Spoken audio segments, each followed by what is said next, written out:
right, everyone. Welcome to this week's edition of Elections Weekly. I'm your host, Eric Cunningham, and with us this week we have Peter Capote, the host of Friday night's The World Tonight with Adam Lawless, and we've also got Dylan Wade, who is Elections Daily contributor and also has a podcast, Popcorn Politics, that you can find. We're really excited to go on this week. We've got a few topics to go over, so we'll just go ahead and jump right into it. So probably the big news of the week has been the Republican National Convention. We've gone through 2 days of it so far, and it's definitely been an interesting show of people. As far as things seems to have been at least run fairly competently. There's been very few speeches that haven't had any redeeming qualities whatsoever. What comes to mind is the Kimberly Guilfoyle speech is kind of a disaster, but the rest of them have been fairly competent in a lot of ways. And so obviously that's continuing throughout the week. We've had all sorts of stuff going on. So I guess I'll go ahead and throw it to Peter. What are your thoughts on how the RNC has progressed so far? What has been the highlight of the week? You think for the Republicans? I think they've done it very well. I mean, they said they didn't really like the Zoom atmosphere of the Democratic convention, and they've done very well, sort of the traditional convention, just with the COVID obviously guidelines. I think the best speech so far of the week, in my personal opinion, was probably Tim Scott's. I think very captivating speech, very moving. I think a lot of what this country is in right now, I think it appealed to, the racial, diversity. I'm a guy from the South who really wasn't supposed to go anywhere. According to him, he was really bad academically in high school, but he moved on, with success to do so. I think another good speech, maybe not as popular, is there was a Cuban American who was talking about his experiences with Cuba. I think it wasn't much attention. I thought it was also very captivating. Mm-hmm. It may not be impactful, but I thought it was a very moving speech from an American, heroicist perspective. But I think overall the RNC has been fine. I mean, obviously tonight will be the big one with the president speaking, and that will be interesting to see what he says in his speech, especially what's happening right now in Wisconsin. Mm-hmm. Certainly. What has your impression on it, Dylan, as someone from the other side of the aisle?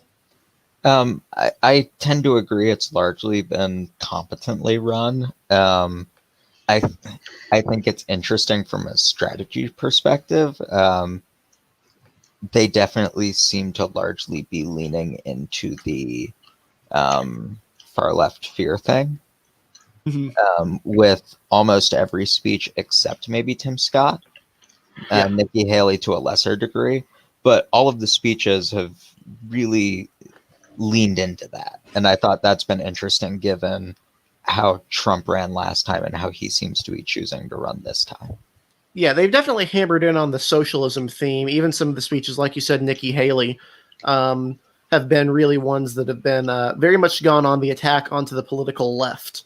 Even like supposedly like speeches from, for example, the woman who had the right to try legislation. I can't remember her last name was Harp. Her speech was entirely about how socialism, socialized medicine, or Medicare for all would be bad. So there's definitely, that's kind of been a big element of the RNC this week. I thought also Daniel Cameron's speech has been a pretty big highlight. All things considered, he seemed to go over pretty well.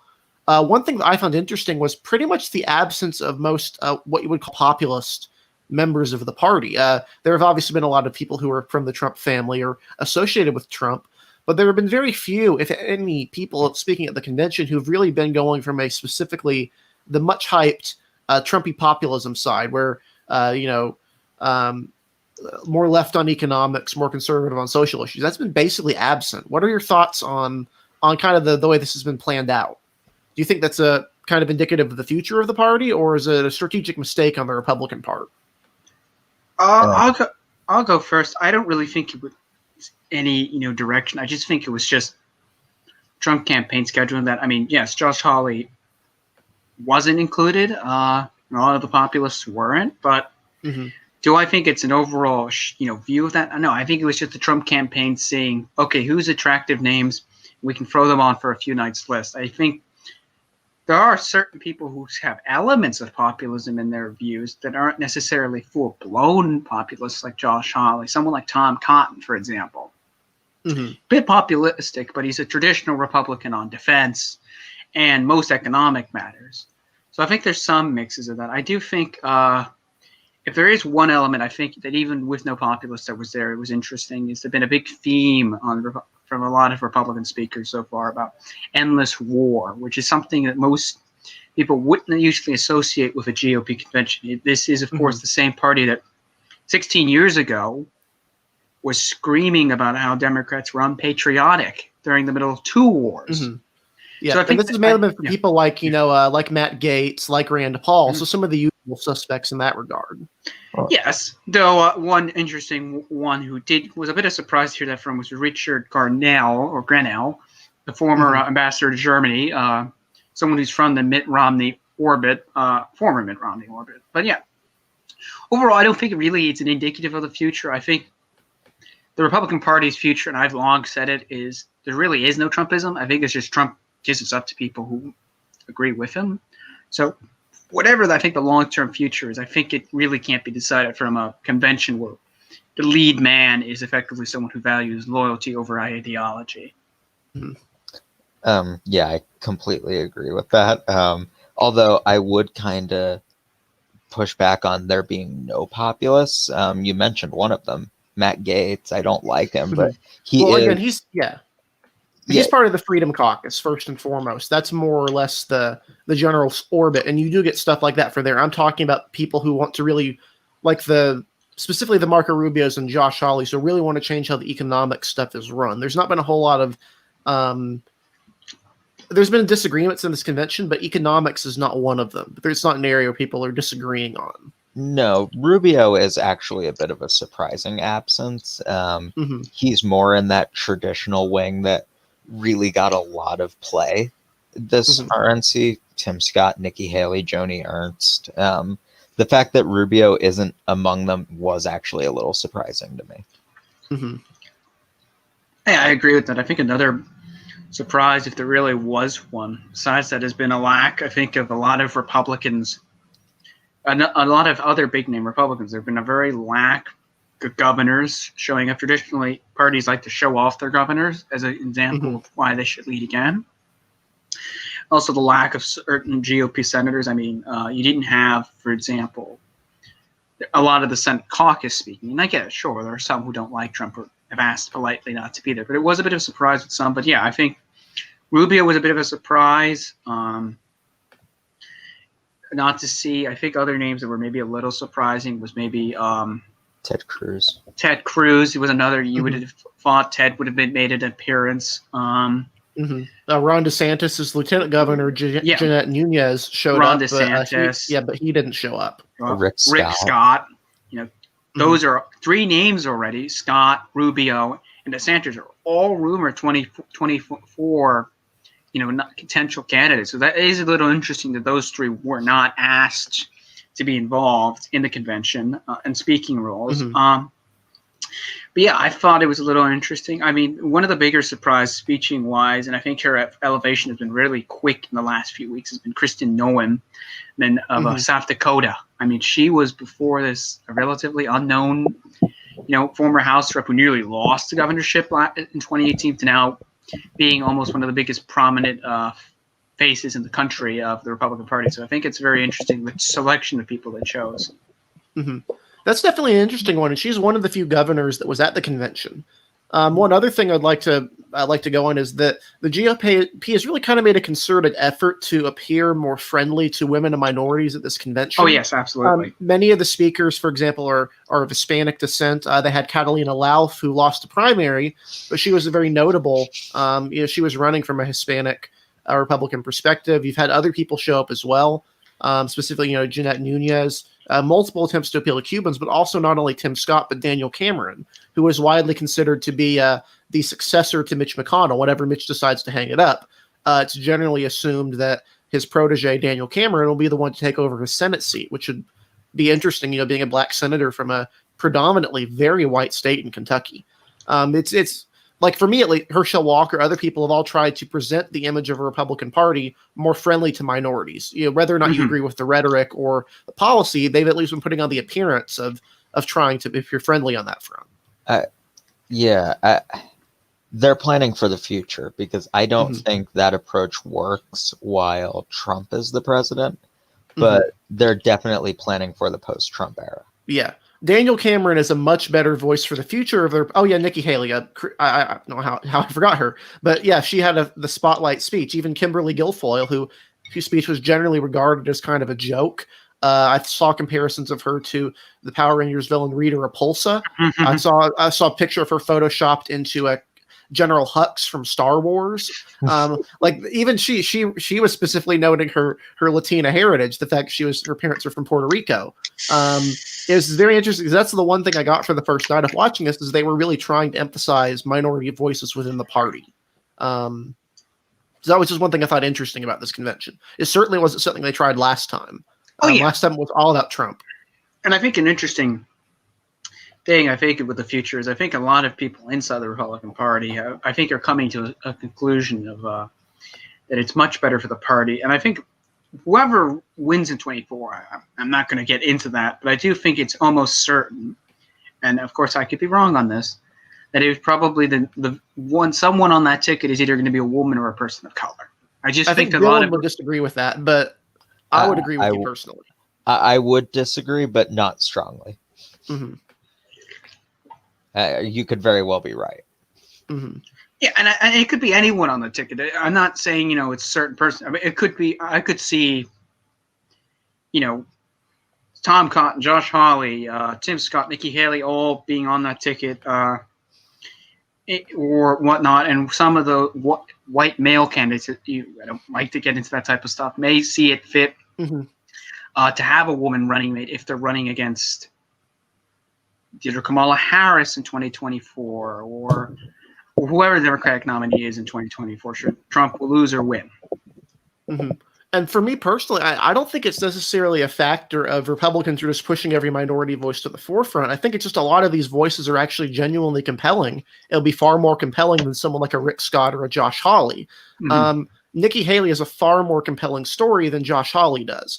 Jeanette Nunez, who is Cuban or who's of Cuban descent, has a much more compelling story than even Rick Scott would. The Cuban man who had immigrated from Cuba, far more compelling story than like some steelworker from the Midwest, if you really want to think of it that way. It's definitely been interesting, and even they had a naturalization ceremony during the convention, which I think some people took issue with as a political stunt. But in terms of a visual appeal, it's pretty clear what their intent was there, is to make the Republican Party appear more friendly to minorities. Oh yeah, it was a blatant political stunt, but I think it was effective. Mm-hmm. Yeah, and again, this happens all the time. I know people are talking about the Hatch Act, but you go back as recently as 2012. I think Obama had at least 5 or 6 cabinet officials actively speaking at the convention. Yeah, like no president has ever cared about the Hatch Act. Yeah, none of them. Well, I'll just say it straightforward. The Hatch but nobody cares at all for the Hatch Act. It's only when it's convenient. Mm-hmm. I don't think I've seen anyone ever seriously, as a matter of good faith, go on about the Hatch Act personally. But it is something to keep an eye. Obviously, you're going to see those accusations. But as far as I'm concerned, if the standard was the convention isn't a disaster, I think they've met that standard with fairly flying colors. Hey! Trump hasn't spoken yet. Correct. It could be different. Although he did speak the first night, he spoke for about an hour. So yeah, give him time. He will make this a disaster. He's been there every night. Yeah. And from my personal perspective, I do agree with Pete that I think at least one of the two on the ticket in 2024 will be either a woman or a minority candidate, and it's more than likely going to be the presidential selection. Not because necessarily of a I don't want to say a token thing, but not because of that, but because the Republican candidates, if you look at the actual list of Republican frontrunners for 2024, it's a very diverse group. It's not hard to see one sneaking through, or to see a Nikki Haley or a Tim Scott or anyone else along that line being able to make a compelling case. It's just a matter of volume. Because the fact of the matter is the rising stars in the Republican Party right now are generally not white men. You have a few of them, but not many. Yeah. And I also people who and like Tom Cotton, Mike, serious thought to maybe a woman humanizes because both those two for nominee. Oops. Sorry, I think we lost Pete there. His internet connection was kind of getting a little bit iffy. Oh, good. We'll I try to wasn't get him sure if back that on in a was me. second, but there he is. Yeah. Am I there? I think I'm breaking up. Yeah, I think your connection was starting to fail there. Part of the problem with the Zoom meeting. Yeah. Yes. Yeah, I think, as I was saying, I don't know if people did hear it or not, is I think even people like Tom Cotton or Mike Pence, other two 2024 nominees, traditional white men, quote unquote, I think it's very good in maybe have a woman or color on the ticket to humanize their ticket and say, it's a new GOP I want to represent. But I do agree, it's probably going to come from representation.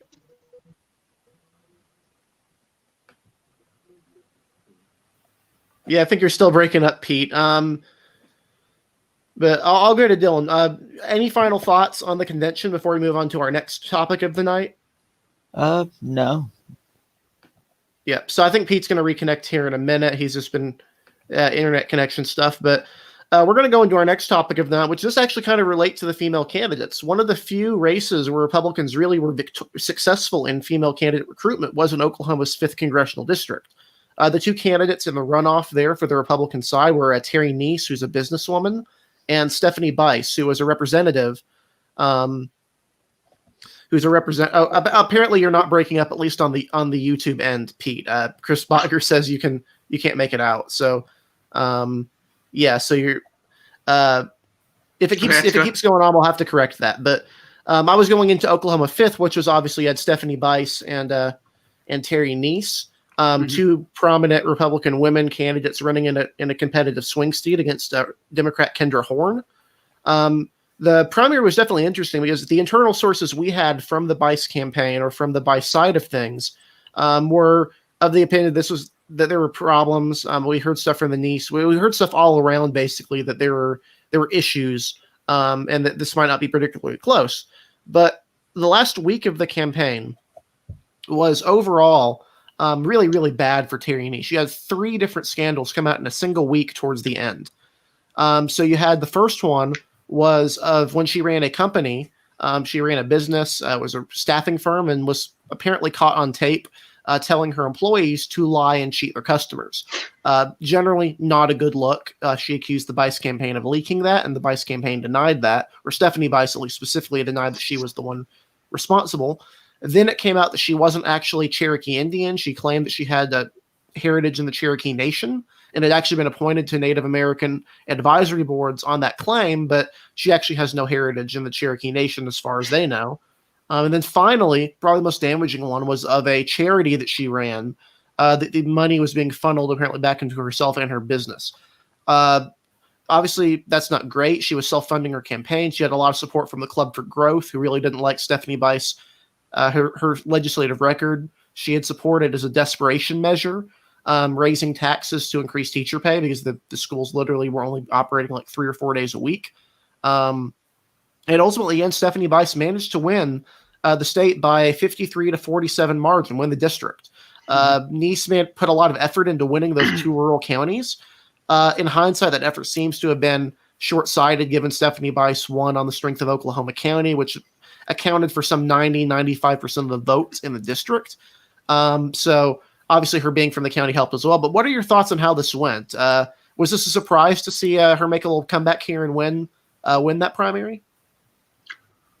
I think it was. I think a lot of people had sort of thought, Bice was in trouble. The runoff was going to be Terry Neese's, advantage because of all the different things that were happening. But yeah, I think it was a bit of a surprise. But credit to Stephanie Bice, she got what she needed out of Oklahoma County, which is where her Senate seat is.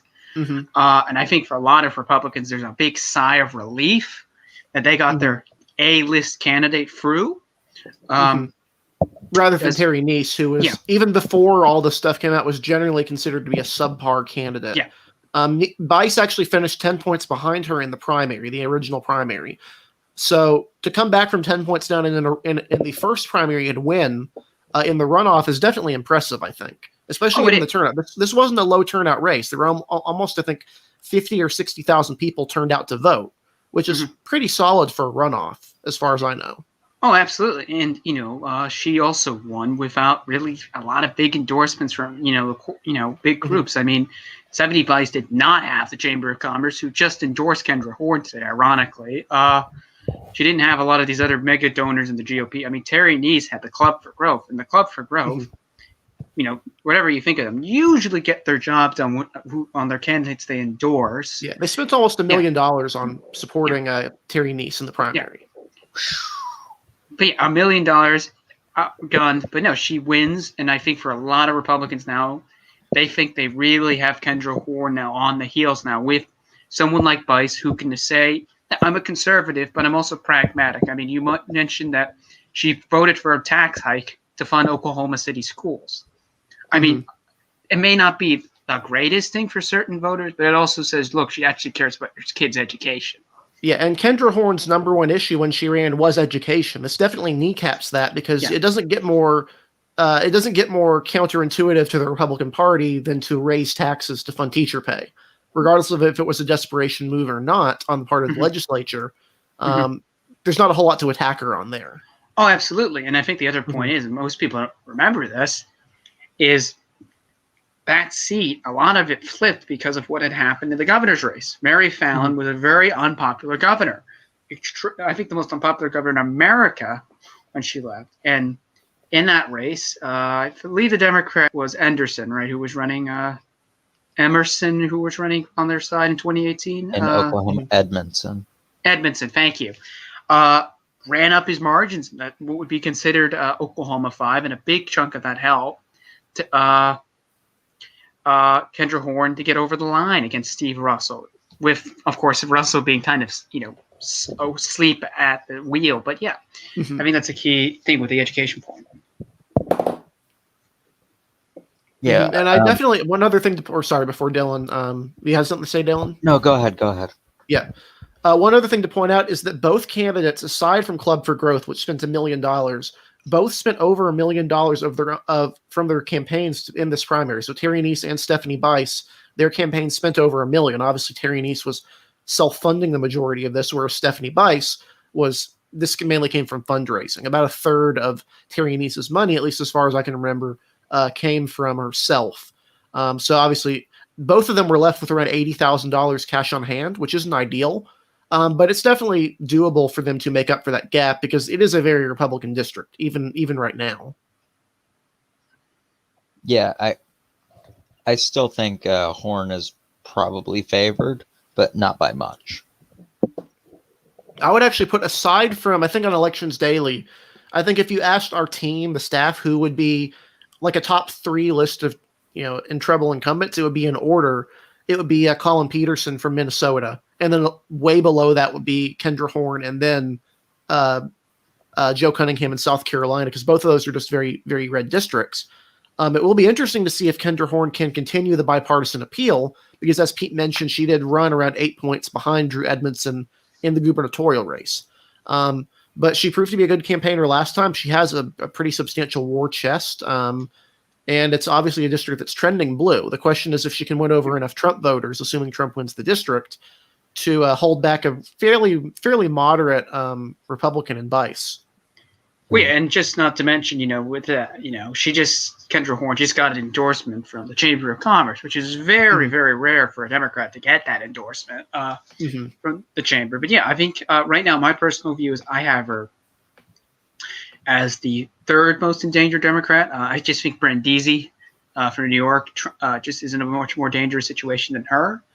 But yeah, I think Horn's going to have to put up a fight. I mean, Bice is going to have, Bice doesn't really have a lot of money now, but she's going to get a lot of Republican money coming her way now because she is the nominee, and Republicans see that seat as a win seat. I mean, I don't want to sound like a cynic, but I mean, if Kendra Horn does win, it would be her last term anyway because of the redistricting that would happen in Oklahoma. But yeah, Republicans would like to take that win for themselves and what might be a meh here on the House side.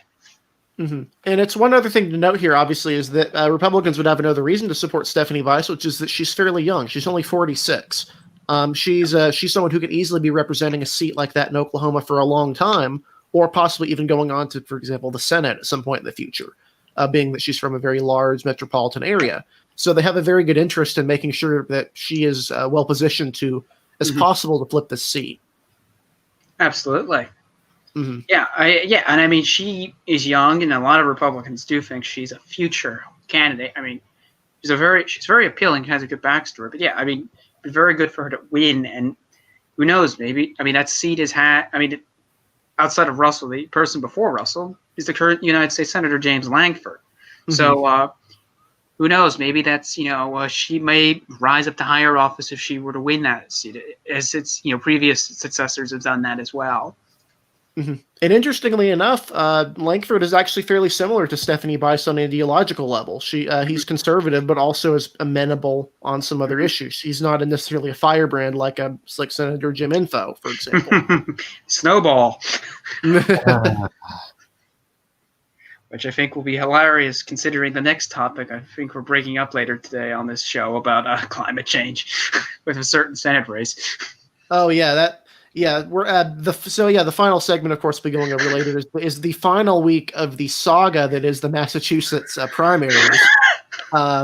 Finally coming to a close. Liberal election Twitter can finally rest easy with one of the candidates having won. I still think the more interesting race is whether or not the guy who claimed he invented email wins the Republican primary. But I'm probably alone in that opinion. I still need to read into that. That sounds too unbelievable. Yeah. It's not. He's even. Yeah. Yeah. What about this email? This is the first time I've been aware of this. He's Indian.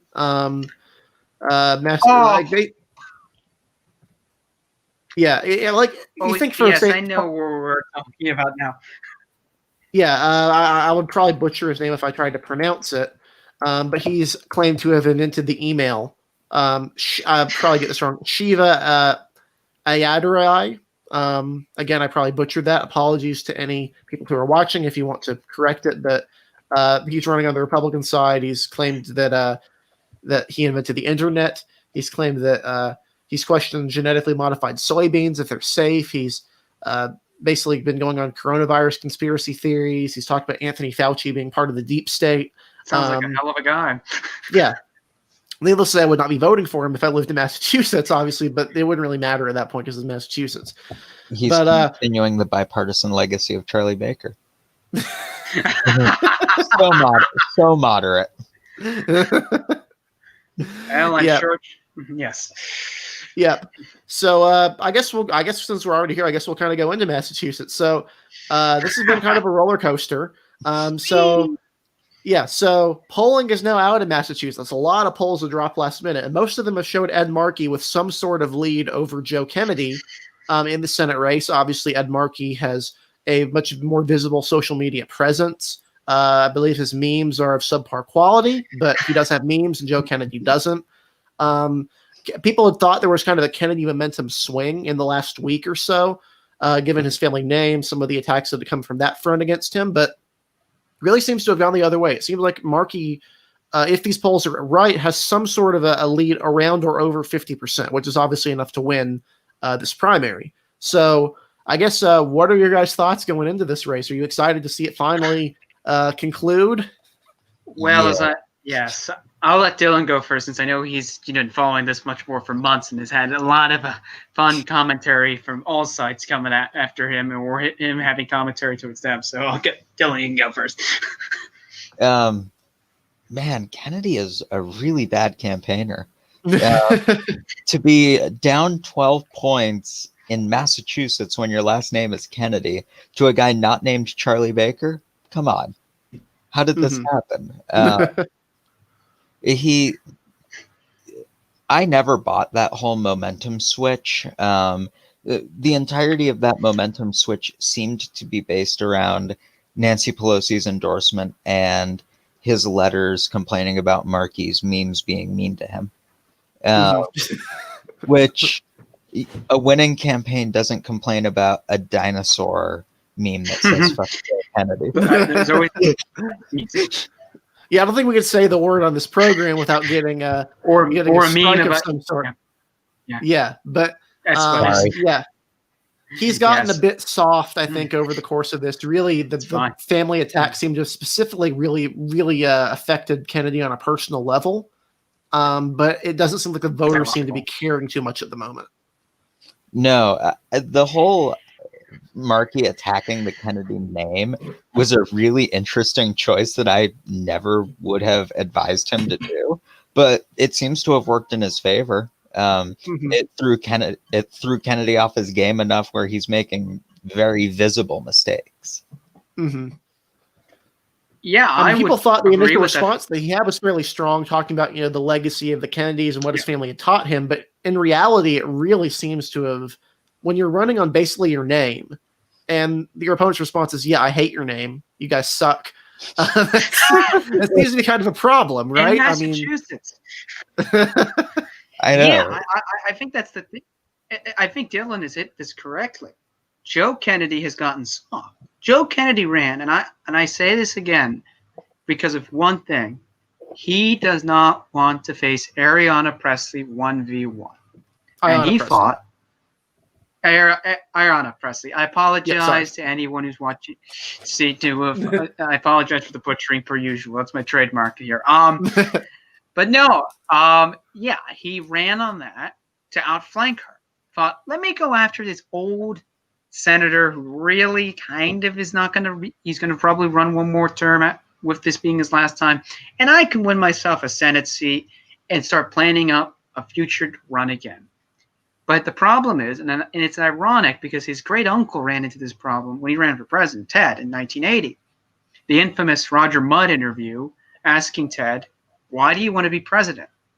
And Ted Kennedy couldn't answer the question.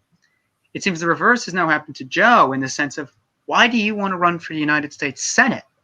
And Joe's only his response is, I'm a Kennedy. Which I think which most voters are like, okay, but why does that entitle you to run against, for the most part, a fairly inoffensive senator? I mean, Markey's only big claim right now is the Green New Deal. I don't like the Green New Deal, but a lot of people, it's something, and he actually has an idea, and a lot of Democrats, it seems, for Massachusetts polling, like the idea. But yeah, I mean, Joe Kennedy has been very weak. I mean, and the thing is, Joe Kennedy started off with double-digit leads. I mean, the initial view was, Joe Kennedy can't blow this race. This is a Kennedy. He's going to win this race by reason. Arguably since July, when the Boston Globe said, no, we're endorsing Markey. And then when Kennedy thought it'd be a great idea to mention towns that haven't existed in 90 years, really have been a downhill. And, these polls coming out this week are really, really a story. To have Markey on either double digits ahead or on the verge of double digits is just something impossible to believe a few months ago, because everyone thought the Kennedy name will do it. And yeah, Joe Kennedy has been weak when it comes to his name, because his whole, the last week he's been, my family, my family. Yeah, that's great. But to Ed Markey's credit, Markey has brought up the fact when he was in the state legislature, he was a reformist. When he was in the House, he got things done. And in the Senate, he has his very robust idea on climate change. But yeah, I think it's very, very interesting. Should Markey pull it off? And I think I would say it right now in the last week, I'd much rather be Ed Markey right now with where this race is heading. It's really a realignment, arguably, of Massachusetts politics. Because a Kennedy losing a primary in Massachusetts, of all places, was something no one could have ever thought could happen. To an unoffensive nobody in the Senate really is something to, of a story. And I mean, it really also, if Kennedy loses this, his whole strategy will have blown up in his face. He wanted to outflank a rising star in the Democratic Party. Instead, he'll be out of a job, and she very well may just be the senator in a year or two's time if Elizabeth Warren ends up in the cabinet under a Biden administration. Yeah, that's the irony. He might have actually been able to get an open seat because, yeah, he didn't want to run against Ayanna Pressley, but I'm not convinced that if he ran for Warren's open seat that Ayanna Pressley would have challenged him. I'm not just on convinced. name. Yeah. So The irony. yeah, he banked it all on beating an unsuspecting, unoffensive kind of ghost of a senator, and it blew up in his face. Yeah. And I think what Markey has done is actually it's very clever that attack on the Kennedys is that I think he was running on being a Kennedy without being explicit about it. It's not like he was out there like, oh, I'm a Kennedy, I'm a Kennedy, I'm a Kennedy. But after that attack, he's been going on that front the entire time, and I think that's backfired because basically he just got pushed into a corner of defend your name or don't, and he defend his name now, and that's just bringing it to the forefront. That's basically why he's running. Right, absolutely. I mean, the other great thing is Markey had an ad. While Kennedy's running about his name, Markey talks about he's the son of Irish, I think immigrants or second-generation Irish immigrants in Boston. Who worked his way up in the American ladder. Then you have Joe Kennedy basically saying, yeah, I'm from the Kennedy family. Really tells voters, look, there's the guy who, has worked his way life and has made the American story. And here's the guy who's running just because his family thinks they're entitled to a seat. It really is night and day, really, on how they've run. And I'm no fan of Markey's. I'll make it very clear. But Markey has run an excellent campaign of humanizing himself and also putting him front as the issues man for a potential Democratic government that may be arriving in January 21. Yeah. I completely agree. And this is kind of the end of the dynasty if he loses. Amy Kennedy could still beat Jeff Van Drew, but there's not a whole lot of upward mobility from there. Yeah, and it would be really embarrassing if, let's say, Amy Kennedy wins in Jersey. Yeah, that's great.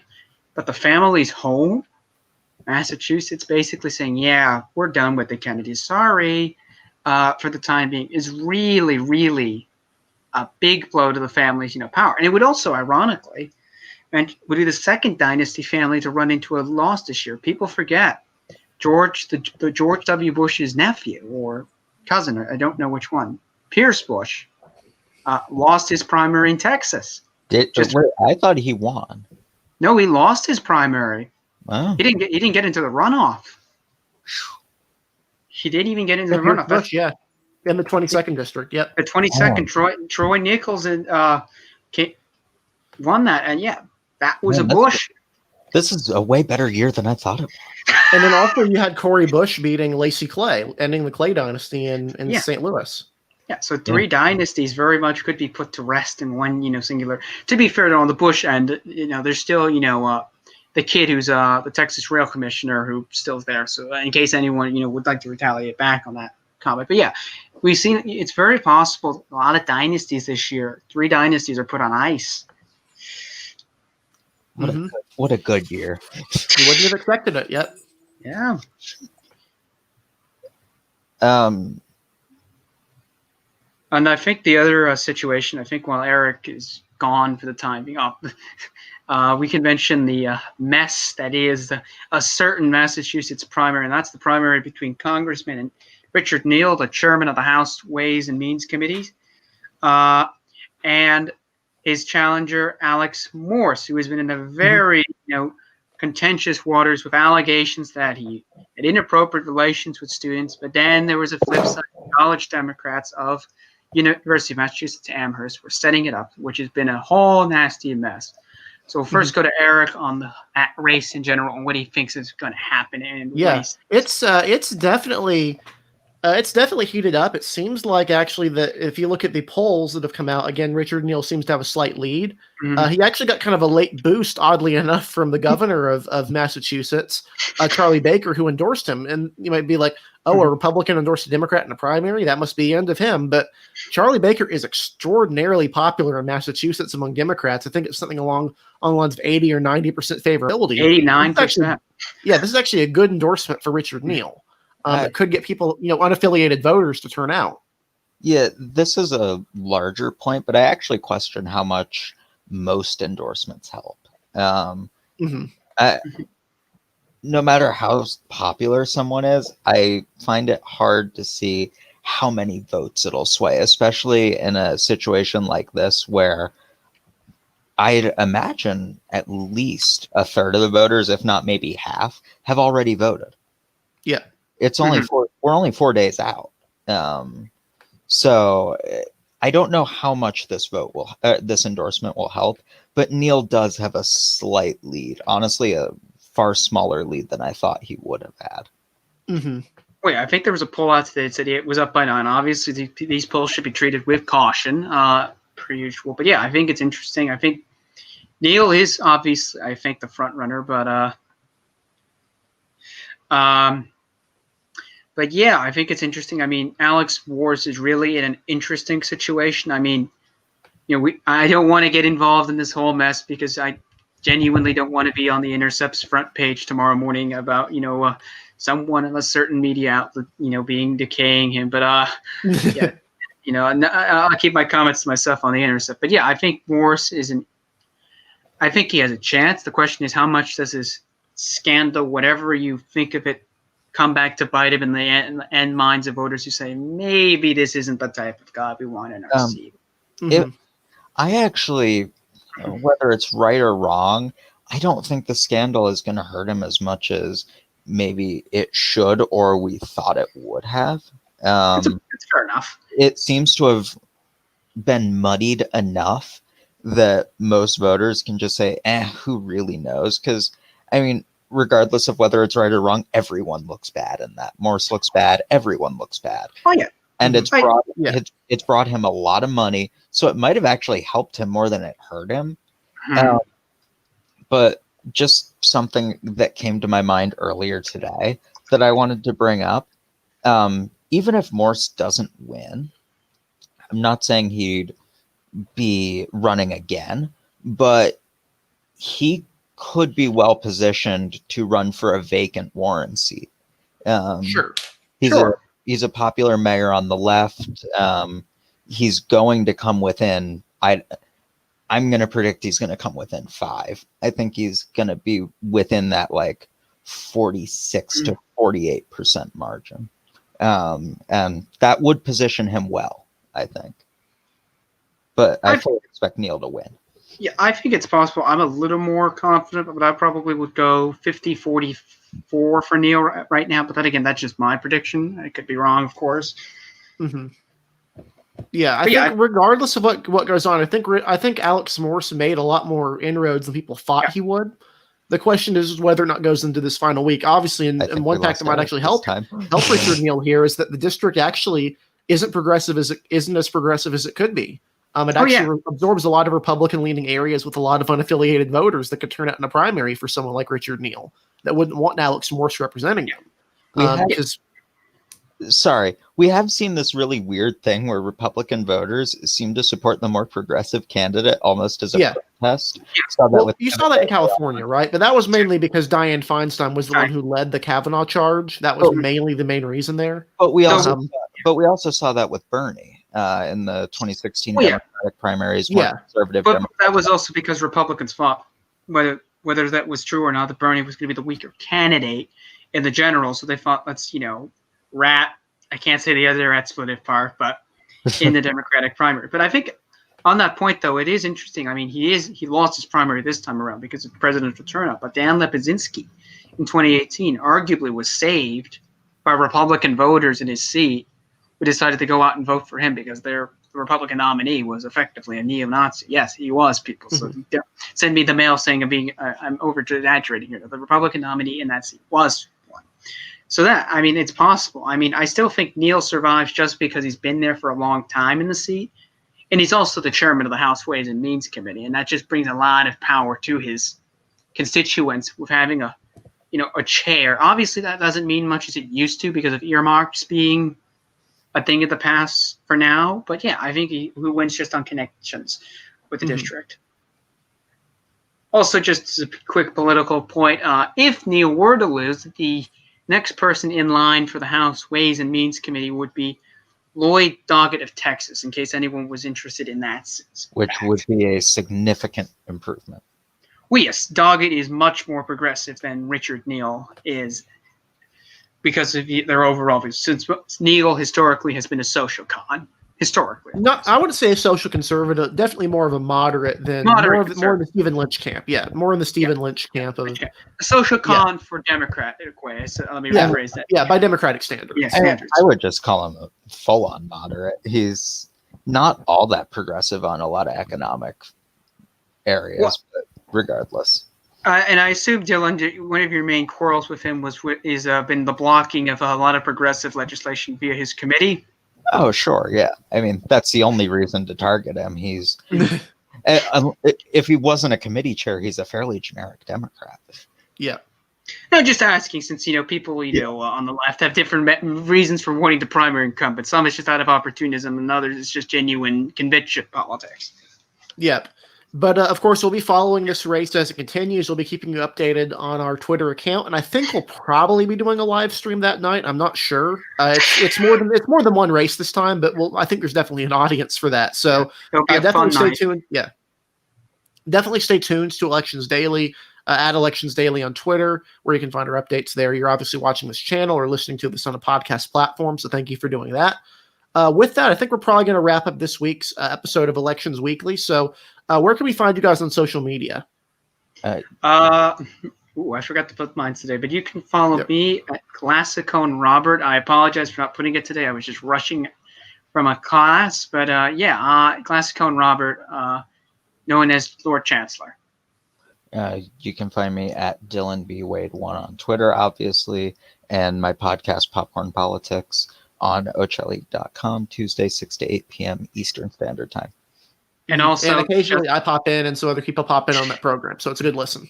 Yeah. And also, tomorrow, there's The World Tonight for those who have watched that. And if you haven't, it's a great program with me and Adam Lawless. It's at 5 p.m., where we discuss the politics of the international globe. We have a very loaded show for tomorrow, so please do come and watch. Mm-hmm. Yeah. And so, thank you all for watching. Be sure to subscribe or like us or give us 5 stars, depending on the platform you're on, if you haven't already. So, so with that, we'll end this episode. Thanks for watching, and we'll see you guys on next week's episode of Elections Weekly. Good night.